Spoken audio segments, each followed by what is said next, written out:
I'm standing at the end of the track, ready to jump, at one of the most important competitions of my life. For the past few months, I've been going to physical therapy several times a week with my ankle taped up, barely being able to feel it. But right now, before my first jump, I can't hear the crowd, I can't hear my competitors, I can only see the one way forward. All I see is the sandpit ahead and the track before me. I run towards the takeoff board and I launch forward. Everything blurs. I land in the sand and look behind to the scoreboard. I see the winning distance, 6.2 meters. I become state champion in long jump. That moment changed everything. It puts into perspective how that jump didn't start on the track. It started in my brain weeks before then. What if I told you that the difference between the person who you are right now and the person who you want to be isn't only about effort or talent, but it's about how your brain physically rewires itself based on your behavior, what you think, and what you believe. Let's rewind to a year before then. But at that moment, I was a good student and I was a decent athlete. I'd been practicing track and field for over 11 years. When people ask me about my goals of getting into a top university or of competing at the state level and being a champion, I used to respond with nerves. I always had a doubt in my mind.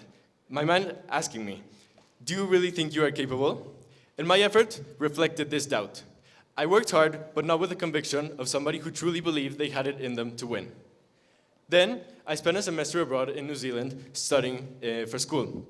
And in the semester abroad, I learned how my peers operated from a completely different mindset.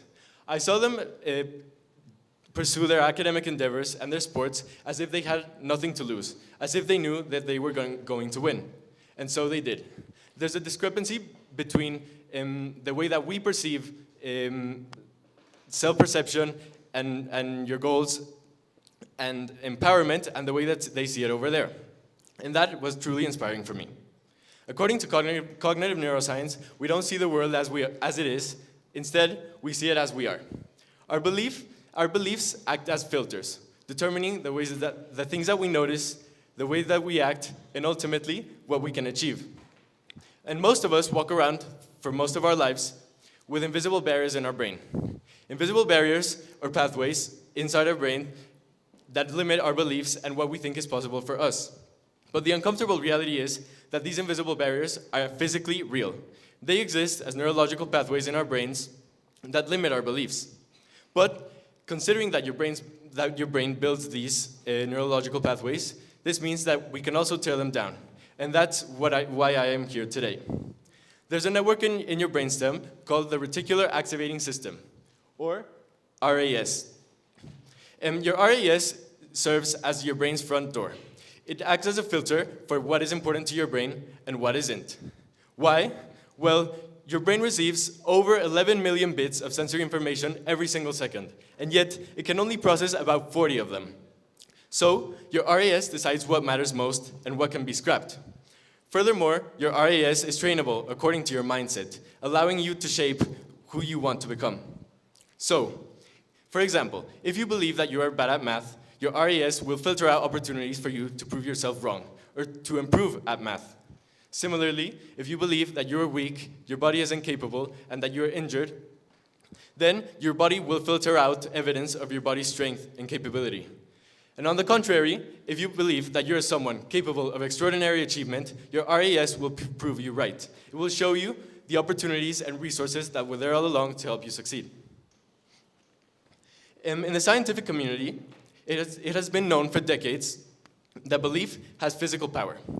For example, in pharmaceutical research and drug trials, with Parkinson patients, for example, patients who are given sugar pills, which are placebos, often experience real symptom relief, real measurable differences in the way that their brain is constituted and the way that their brain activates. As you can see behind in the diagram, with two brains of an individual with Parkinson's disease before and after taking a placebo drug.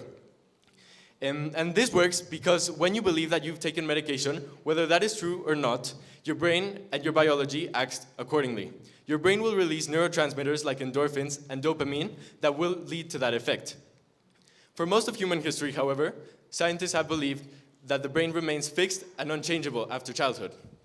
In recent history, however, we have discovered neuroplasticity, the brain's ability to rewire, reorganize, and reshape itself based on your environment in order to cope with environmental demands and help you achieve your goals. Every thought you think, every action you take, and every goal you accomplish are literally building new neurological pathways in your brain that redefine what is possible for you.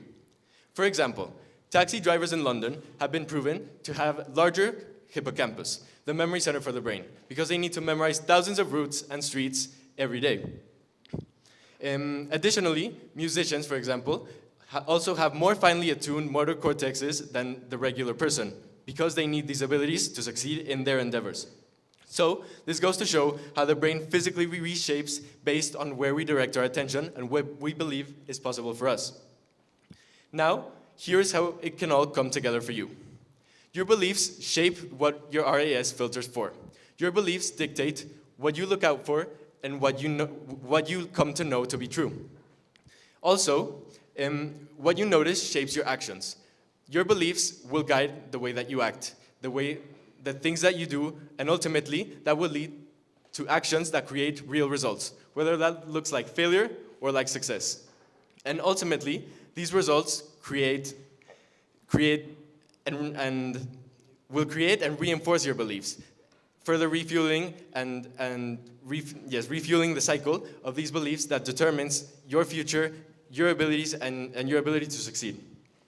And even though, truthfully, you can't control everything, you can control what you filter for in your RES. So let's rewind to the sports injury. I had two choices on how I could frame this. Firstly, I could decide, I'm weak, I'm injured, my body is going to fail me, and I'm not ready. Alternatively, I could say, I'm growing, I'm healing, and I can trust my body. And as you can imagine, these both deal with the same situation, but frame them in very different ways. And ultimately, they will lead to vastly different results. So, weeks before my competition, I started visualizing. I imagined myself going through the motions, feeling my heart rate race, hearing my breathing, imagining myself jumping and succeeding. But I wasn't just thinking positively. I was training my RAS to filter for evidence of success and power instead of failure. But most importantly, I still had to put in the work. I still had to show up to physical therapy. I still had to show up to training. So on the day that it mattered most, I wasn't fighting my nervous system. I was using it alongside me to help me achieve my goals. And after my jump, when I saw that I landed and saw the winning score, I realized this was not coincidence. It's neuroscience. So here's my challenge for you. Reflect on what you would do if you knew that you couldn't fail. Not if you had more time, not if you had more resources, not if situations were different, only if you knew that you would succeed in your endeavors. I ask you this because right now, like most other people, you are probably walking around with invisible barriers or filters that are determining what you believe and the way that you act. They are either expanding or contracting your world. And as Nelson Mandela said, it always seems impossible until it's done. So, how can you put this into practice? There are 4 key elements. Firstly, you must identify your filter. You must identify the limiting beliefs that are shaping your mindset so you can overcome them. Secondly, you must build up your RES. Visualize as if your goals have already come true, because your brain often can't distinguish between visualized experience and real lived experience. So give your brain memories of your future self. Thirdly, reframe your obstacles. Practice turning nerves into excitement. It might not always feel like that, but on the day where it matters most, I believe that you can do it. And fourth, finally, you must do the work, because belief without action is only fantasy, and action without belief is going through the motions. So you need both in order to succeed. Now, finally, I want you to leave with one key idea. Go back to that moment before the track. That moment is available to all of you, in all of your endeavors, whether that is in your careers, in your academics, in your sports, relationships, or any area of your lives or contributions to the world. Your brain is waiting for you to tell it what to filter for. So what do you want to see? Because if you look hard enough, you'll find it's already there. Thank you.